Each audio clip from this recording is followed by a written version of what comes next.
Hi friends, நம்ம இன்றைக்கி ஊட்டி soya chunks தான் செய்ய போகிறோம். அதுக்கு சோயாவை வந்து இது மாதிரி தண்ணியில் போட்டு நல்லா கொதிக்க வச்சு எடுத்துக்கோங்க, வெந்துடும் அதில். அதுக்கப்புறம் பசு தண்ணி ஊற்றி நல்லா பிழிஞ்சு எடுத்து வச்சுக்கோங்க, தண்ணி இல்லாமல்.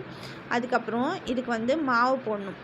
1 ஸ்பூன் அளவுக்கு கடல மாவு, 1 ஸ்பூன் அளவுக்கு அரிசி மாவு, 1 ஸ்பூன் அளவுக்கு சோயா மாவு போட்டுக்கோங்க. அப்புறம் 1 ஸ்பூன் அளவுக்கு மிளகாய்த்தூள், அப்புறம் கரம் மசாலா வந்து 1/2 ஸ்பூன் அளவுக்கு போட்டுக்கோங்க. உப்பு தேவையான அளவு போட்டு நம்ம மீல் மேக்கரையும் பிழிஞ்சி தண்ணி இல்லாமல் அதில் போட்டு நல்லா கலக்கிட்டு சூடாக இருக்க எண்ணெயில் வந்து போட்டு பொரித்து எடுத்துக்கோங்க.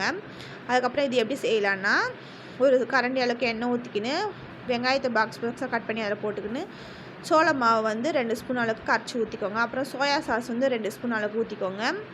அதுக்கப்புறம் இதில் டொமேட்டோ சாஸும் 2 ஸ்பூன் அளவுக்கு ஊற்றிடும்.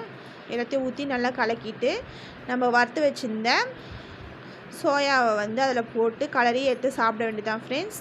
இது ஈஸியாக செஞ்சிடலாம். நீங்களும் ட்ரை பண்ணி பார்த்துட்டு எப்படின்னு கமெண்ட் பண்ணுங்கள். பிடிச்சிருந்தா லைக் அண்ட் ஷேர் பண்ணுங்கள். சப்ஸ்கிரைப் பண்ண மறந்துடாதீங்க. Bye friends.